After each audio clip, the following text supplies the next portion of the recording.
gorgons and hydras and chimeras, dire stories of Celino and the Harpies, may reproduce themselves in the brain of superstition, but they were there before. They are transcripts, types. The archetypes are in us and eternal.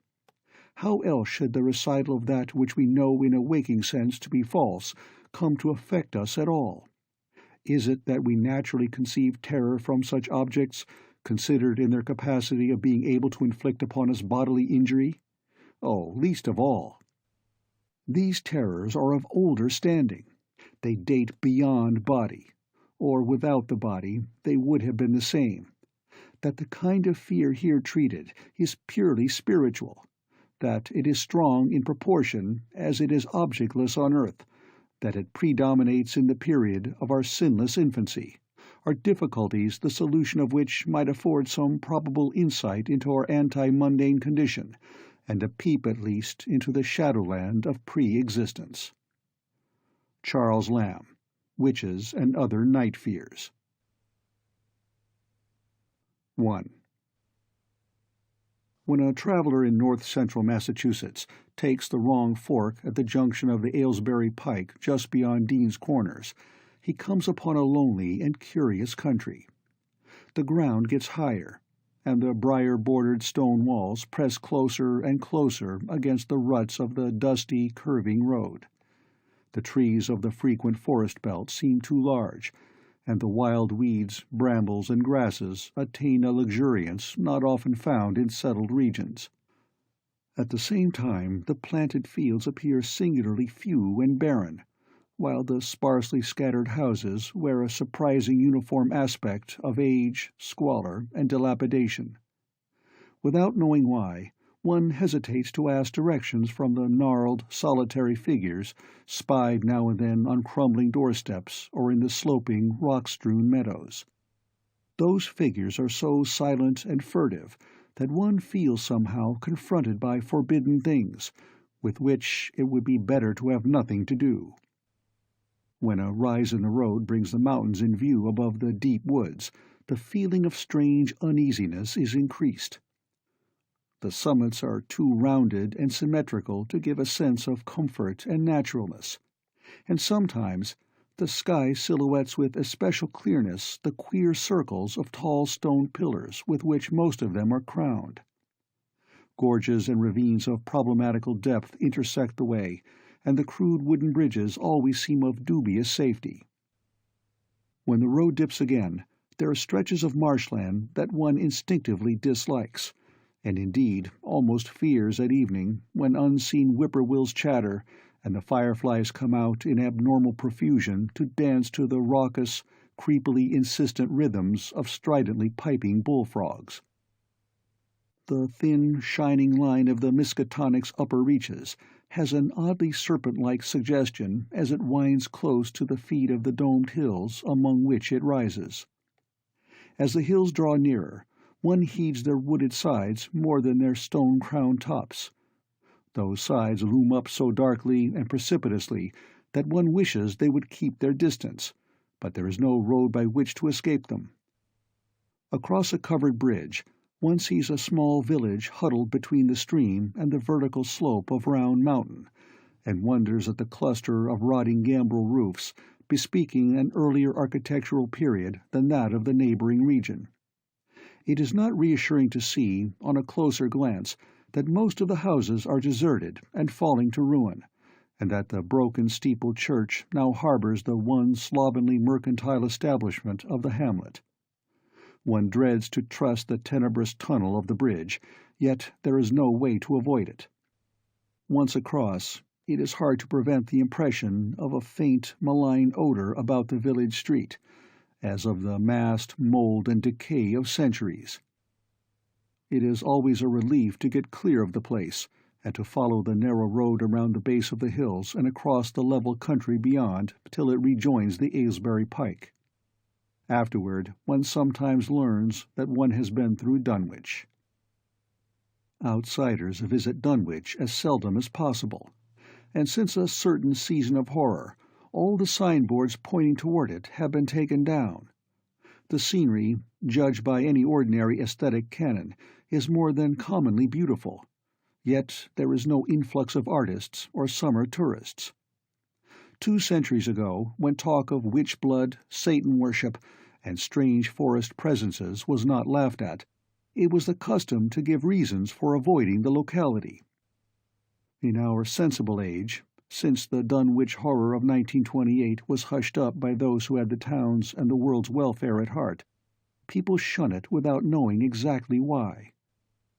Perhaps one reason, though it cannot apply to uninformed strangers, is that the natives are now repellently decadent, having gone far along that path of retrogression so common in many New England backwaters. They have come to form a race by themselves, with the well-defined mental and physical stigmata of degeneracy and inbreeding. The average of their intelligence is woefully low, whilst their annals reek of overt viciousness and of half-hidden murders, incests, and deeds of almost unnameable violence and perversity.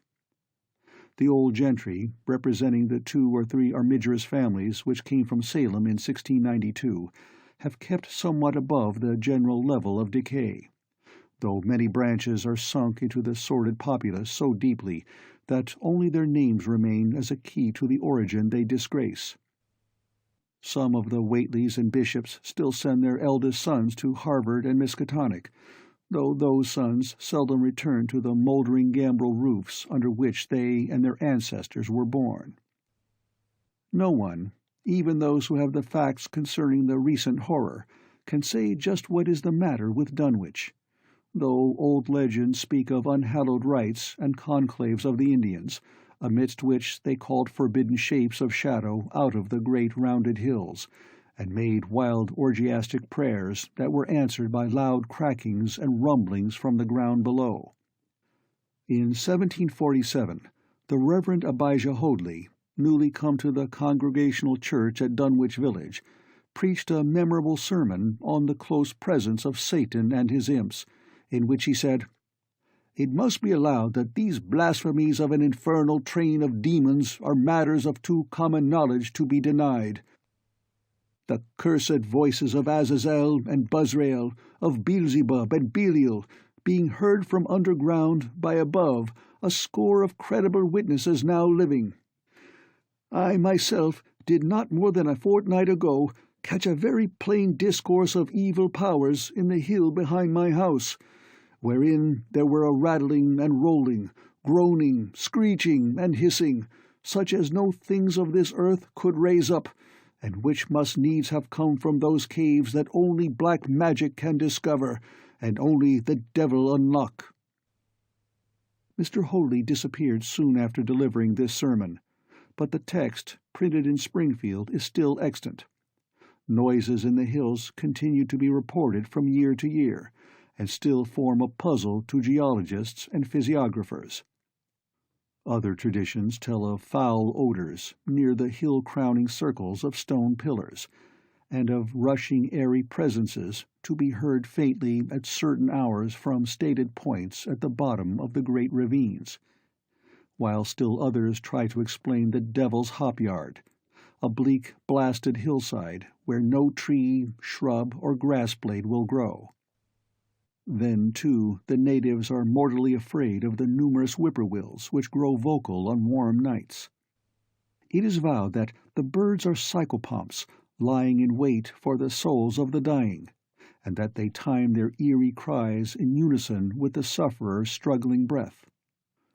If they can catch the fleeing soul when it leaves the body, they instantly flutter away chittering in demoniac laughter, but if they fail, they subside gradually into a disappointed silence.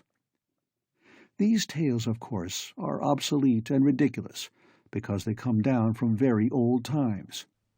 Dunwich is indeed ridiculously old, older by far than any of the communities within 30 miles of it. South of the village one may still spy the cellar walls and chimney of the ancient Bishop House, which was built before 1700, whilst the ruins of the mill at the Falls, built in 1806, form the most modern piece of architecture to be seen. Industry did not flourish here, and the 19th-century factory movement proved short-lived. Oldest of all are the great rings of rough-hewn stone columns on the hilltops, but these are more generally attributed to the Indians than to the settlers. Deposits of skulls and bones, found within these circles and around the sizable table-like rock on Sentinel Hill, sustained the popular belief that such spots were once the burial places of the Pocumtucks, even though many ethnologists, disregarding the absurd improbability of such a theory, persist in believing the remains Caucasian. 2. It was in the township of Dunwich, in a large and partly inhabited farmhouse set against a hillside 4 miles from the village and 1.5 miles from any other dwelling, that Wilbur Whately was born at 5 a.m. on Sunday, the 2nd of February, 1913. This date was recalled because it was Candlemas, which people in Dunwich curiously observe under another name, and because the noises in the hills had sounded, and all the dogs of the countryside had barked persistently throughout the night before. Less worthy of notice was the fact that the mother was one of the decadent Whateleys, a somewhat deformed and unattractive albino woman of 35, living with an aged and half-insane father about whom the most frightful tales of wizardry had been whispered in his youth. Lavinia Whately had no known husband, but according to the custom of the region made no attempt to disavow the child, concerning the other side of whose ancestry the country folk might, and did, speculate as widely as they chose. On the contrary, she seemed strangely proud of the dark, goatish-looking infant who formed such a contrast to her own sickly and pink-eyed albinism, and was heard to mutter many curious prophecies about its unusual powers and tremendous future. Lavinia was one who would be apt to mutter such things, for she was a lone creature, given to wandering amidst thunderstorms in the hills, and trying to read the great odorous books which her father had inherited through 2 centuries of Whateleys, and which were fast falling to pieces with age and wormholes. She had never been to school, but was filled with disjointed scraps of ancient lore that old Whately had taught her. The remote farmhouse had always been feared because of old Whately's reputation for black magic, and the unexplained death by violence of Mrs. Whately when Lavinia was 12 years old had not helped to make the place popular. Isolated among strange influences, Lavinia was fond of wild and grandiose daydreams and singular occupations, nor was her leisure much taken up by household cares in a home from which all standards of order and cleanliness had long since disappeared.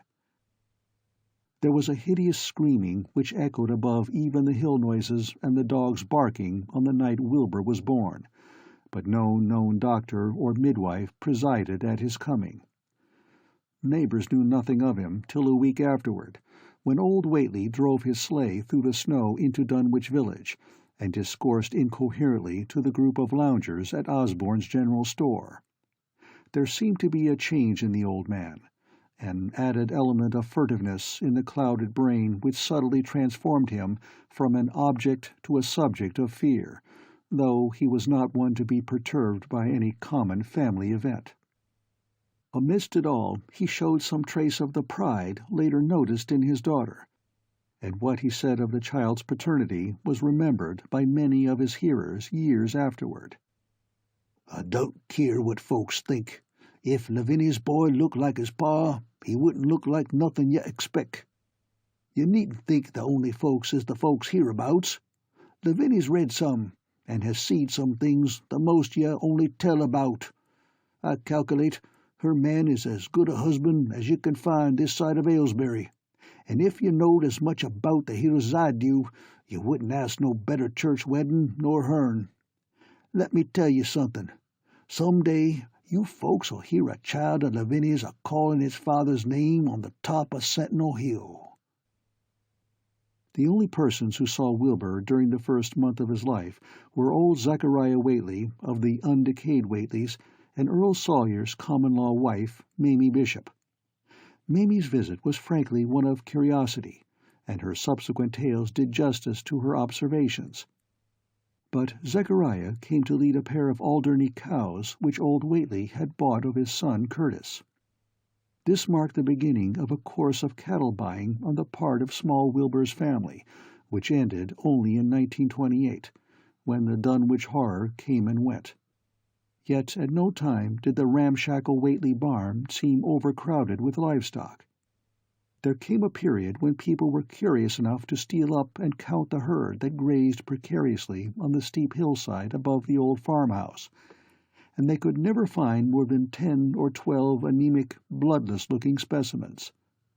Evidently some blight or distemper, perhaps sprung from the unwholesome pasturage or the diseased fungi and timbers of the filthy barn, caused a heavy mortality amongst the Whately animals. Odd wounds or sores, having something of the aspect of incisions, seemed to afflict the visible cattle, and once or twice during the earlier months certain callers fancied they could discern similar sores about the throats of the grey, unshaven old man and his slatternly, crinkly-haired albino daughter. In the spring after Wilbur's birth, Lavinia resumed her customary rambles in the hills, bearing in her misproportioned arms the swarthy child. Public interest in the Whateleys subsided after most of the country folk had seen the baby, and no one bothered to comment on the swift development which that newcomer seemed every day to exhibit. Wilbur's growth was indeed phenomenal, for within 3 months of his birth he had attained a size and muscular power not usually found in infants under a full year of age. His motions, and even his vocal sounds, showed a restraint and deliberateness highly peculiar in an infant, and no one was really unprepared when, at 7 months, he began to walk unassisted, with falterings which another month was sufficient to remove. It was somewhat after this time, on Halloween, that a great blaze was seen at midnight on the top of Sentinel Hill, where the old table-like stone stands amidst its tumulus of ancient bones. Considerable talk was started when Silas Bishop, of the undecayed bishops, mentioned having seen the boy running sturdily up that hill ahead of his mother about an hour before the blaze was remarked. Silas was rounding up a stray heifer, but he nearly forgot his mission when he fleetingly spied the 2 figures in the dim light of his lantern. They darted almost noiselessly through the underbrush, and the astonished watcher seemed to think they were entirely unclothed. Afterward, he could not be sure about the boy, who may have had some kind of fringed belt and a pair of dark blue trunks or trousers on. Wilbur was never subsequently seen alive and conscious without complete and tightly buttoned attire, the disarrangement or threatened disarrangement of which always seemed to fill him with anger and alarm. His contrast with his squalid mother and grandfather in this respect was thought very notable until the horror of 1928 suggested the most valid of reasons. The next January gossips were mildly interested in the fact that Lavinia's black brat had commenced to talk, and at the age of only 11 months. His speech was somewhat remarkable, both because of its difference from the ordinary accents of the region, and because it displayed a freedom from infantile lisping of which many children of 3 or 4 might well be proud. The boy was not talkative, yet when he spoke he seemed to reflect some elusive element wholly unpossessed by Dunwich and its denizens. The strangeness did not reside in what he said, or even in the simple idioms he used, but seemed vaguely linked with his intonation or with the internal organs that produced the spoken sounds. His facial aspect, too, was remarkable for its maturity, for though he shared his mother's and grandfather's chinlessness, his firm and precociously shaped nose united with the expression on his large, dark, almost Latin eyes to give him an air of quasi-adulthood and well-nigh preternatural intelligence.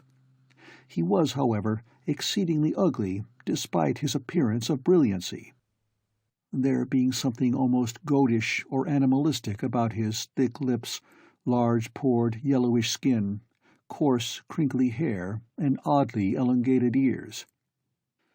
He was soon disliked even more decidedly than his mother and grandsire, and all conjectures about him were spiced with references to the bygone magic of old Whately, and how the hills once shook when he shrieked the dreadful name of Yog Sothoth in the midst of a circle of stones with a great book open in his arms before him.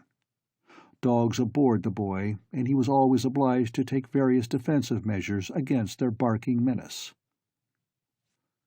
3. Meanwhile, old Whately continued to buy cattle without measurably increasing the size of his herd. He also cut timber and began to repair the unused parts of his house, a spacious, peak-roofed affair whose rear end was buried entirely in the rocky hillside, and whose 3 least-ruined ground-floor rooms had always been sufficient for himself and his daughter. There must have been prodigious reserves of strength in the old man to enable him to accomplish so much hard labor, and though he still babbled dementedly at times, his carpentry seemed to show the effects of sound calculation. It had really begun as soon as Wilbur was born, when one of the many tool sheds had been put suddenly in order, clapboarded and fitted with a stout fresh lock. Now, in restoring the abandoned upper story of the house, he was a no less thorough craftsman. His mania showed itself only in his tight boarding up of all the windows in the reclaimed section, though many declared that it was a crazy thing to bother with the reclamation at all. Less inexplicable was his fitting up of another downstairs room for his new grandson, a room which several callers saw, though no one was ever admitted to the closely boarded upper story. This chamber he lined with tall, firm shelving, along which he began gradually to arrange, in apparently careful order, all the rotting ancient books and parts of books which, during his own day, had been heaped promiscuously in odd corners of the various rooms. "I made some use of 'em," he would say as he tried to mend a torn black-letter page with paste prepared on the rusty kitchen stove. "But the boy's fitting to make better use of 'em. He'd orter have 'em as well sot as he kin, for they're going to be all of his larnin'." When Wilbur was a year and 7 months old, in September of 1914, his size and accomplishments were almost alarming. He had grown as large as a child of 4, and was a fluent and incredibly intelligent talker. He ran freely about the fields and hills, and accompanied his mother on all her wanderings. At home, he would pore diligently over the queer pictures and charts in his grandfather's books, while old Whately would instruct and catechize him through long, hushed afternoons. By this time the restoration of the house was finished, and those who watched it wondered why one of the upper windows had been made into a solid plank door. It was a window in the rear of the east gable end, close against the hill, and no one could imagine why a cleated wooden runway was built up to it from the ground. About the period of this work's completion, people noticed that the old tool-house, tightly locked and windowlessly clapboarded since Wilbur's birth, had been abandoned again. The door swung listlessly open, and when Earl Sawyer once stepped within after a cattle-selling call on old Whately, he was quite discomposed by the singular odor he encountered, such a stench, he averred, as he had never before smelt in all his life, except near the Indian circles on the hills, and which could not come from anything sane or of this earth. But then, the homes and sheds of Dunwich folk have never been remarkable for olfactory immaculateness. The following months were void of visible events, save that everyone swore to a slow but steady increase in the mysterious hill noises. On May Eve of 1915, there were tremors which even the Aylesbury people felt, whilst the following Halloween produced an underground rumbling queerly synchronized with bursts of flame. "Them witch Whately's doin's," from the summit of Sentinel Hill. Wilbur was growing up uncannily, so that he looked like a boy of 10 as he entered his 4th year. He read avidly by himself now, but talked much less than formerly. A settled taciturnity was absorbing him, and for the first time people began to speak specifically of the dawning look of evil in his goatish face. He would sometimes mutter an unfamiliar jargon and chant in bizarre rhythms which chilled the listener with a sense of unexplainable terror. The aversion displayed toward him by dogs had now become a matter of wide remark, and he was obliged to carry a pistol in order to traverse the countryside in safety. His occasional use of the weapon did not enhance his popularity amongst the owners of canine guardians. The few callers at the house would often find Lavinia alone on the ground floor, while odd cries and footsteps resounded in the boarded-up second story. She would never tell what her father and the boy were doing up there, though once she turned pale and displayed an abnormal degree of fear when a jocose fish peddler tried the locked door leading to the stairway. That peddler told the store loungers at Dunwich Village that he thought he heard a horse stamping on that floor above. The loungers reflected, thinking of the door and runway, and of the cattle that so swiftly disappeared. Then they shuddered as they recalled tales of old Whately's youth, and of the strange things that are called out of the earth when a bullock is sacrificed at the proper time to certain heathen gods. It had for some time been noticed that dogs had begun to hate and fear the whole Whately place as violently as they hated and feared young Wilbur personally. In 1917 the war came, and Squire Sawyer Whately, as chairman of the local draft board, had hard work finding a quota of young Dunwich men fit even to be sent to a development camp. The government, alarmed at such signs of wholesale regional decadence, sent several officers and medical experts to investigate, conducting a survey which New England newspaper readers may still recall. It was the publicity attending this investigation which set reporters on the track of the Whateleys, and caused the Boston Globe and Arkham Advertiser to print flamboyant Sunday stories of young Wilbur's precociousness, old Whately's black magic, the shelves of strange books, the sealed second story of the ancient farmhouse, and the weirdness of the whole region and its hill noises. Wilbur was 4.5 then, and looked like a lad of 15. His lip and cheek were fuzzy with a coarse dark down, and his voice had begun to break. Earl Sawyer went out to the Whately place with both sets of reporters and cameramen, and called their attention to the queer stench which now seemed to trickle down from the sealed upper spaces. It was, he said, exactly like the smell he had found in the tool shed abandoned when the house was finally repaired, and like the faint odors which he sometimes thought he caught near the stone circles on the mountains. Dunwich folk read the stories when they appeared, and grinned over the obvious mistakes. They wondered, too, why the writers had made so much of the fact that old Whately always paid for his cattle in gold pieces of extremely ancient date. The Whateleys had received their visitors with ill-concealed distaste, though they did not dare court further publicity by a violent resistance or refusal to talk. 4. For a decade, the annals of the Whateleys sink indistinguishably into the general life of a morbid community used to their queer ways and hardened to their May Eve and All-Hallow orgies. Twice a year they would light fires on the top of Sentinel Hill, at which times the mountain rumblings would recur with greater and greater violence, while at all seasons there were strange and portentous doings at the lonely farmhouse. In the course of time, callers professed to hear sounds in the sealed upper story, even when all the family were downstairs, and they wondered how swiftly or how lingeringly a cow or bullock was usually sacrificed. There was talk of a complaint to the Society for the Prevention of Cruelty to Animals, but nothing ever came of it, since Dunwich folk are never anxious to call the outside world's attention to themselves. About 1923, when Wilbur was a boy of 10, whose mind, voice, stature, and bearded face gave all the impressions of maturity, a second great siege of carpentry went on at the old house. It was all inside the sealed upper part, and from bits of discarded lumber, people concluded that the youth and his grandfather had knocked out all the partitions and even removed the attic floor, leaving only one vast open void between the ground story and the peaked roof. They had torn down the great central chimney, too, and fitted the rusty range with a flimsy outside tin stovepipe. In the spring after this event, old Whately noticed the growing number of whippoorwills that would come out of Cold Spring Glen to chirp under his window at night. He seemed to regard the circumstance as one of great significance, and told the loungers at Osborne's that he thought his time had almost come.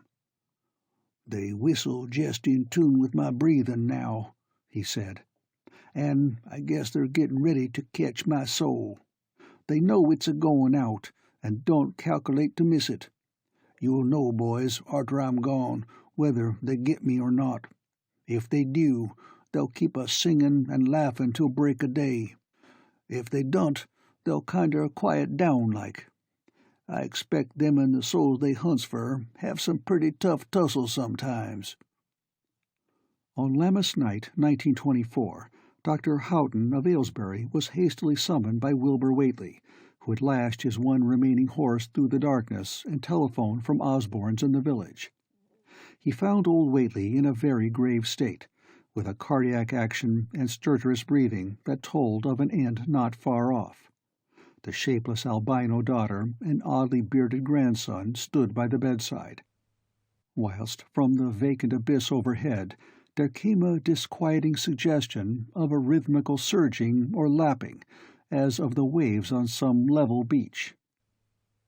The doctor, though, was chiefly disturbed by the chattering night-birds outside, a seemingly limitless legion of whippoorwills that cried their endless message in repetitions timed diabolically to the wheezing gasps of the dying man.